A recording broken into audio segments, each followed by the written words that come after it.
के कारोबार में खैर और बरकत अता फरमाए। चलो आओ नासिर, चलो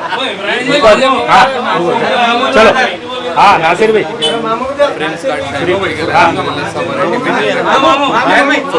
नासिर भाई आज जो है फ्रेम कार्ड्स की आज ओपनिंग हुई है, क्या कहेंगे साथ हो?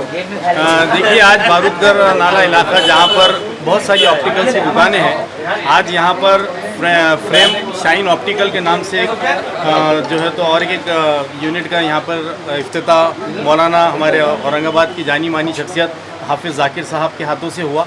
सबसे पहले तो इनको मुबारकबाद पेश करता हूँ और दुआ करता हूँ कि अल्लाह इनके कारोबार में खैर व बरकत अता फरमाए। और साथ ही साथ आपके इस चैनल के माध्यम से मैं लोगों से भी अपील करूँगा कि वो एक मरतबा यहाँ पर ज़रूर तशरीफ़ लाए। ये बच्चों ने कारोबार आज नया स्टार्ट किया है और हमारी शहरियान की ज़िम्मेदारी है कि इनको कारोबार में किसी न किसी तरीके से हम लोग इनकी मदद करें। इनके कारोबार में बढ़ावा हम लोग इस तरीके से कर सकते हैं कि हम एक मरतबा इनके दुकान पे ज़रूर विज़िट करें और कुछ ख़रीदारी करें।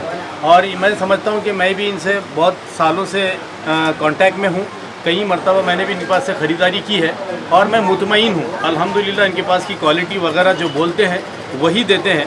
फिर एक मरतबा मुबारकबाद पेश करता हूँ और अल्लाह से दुआ करता हूँ कि इनके कारोबार में अल्लाह खैर व बरकत अता फरमाए।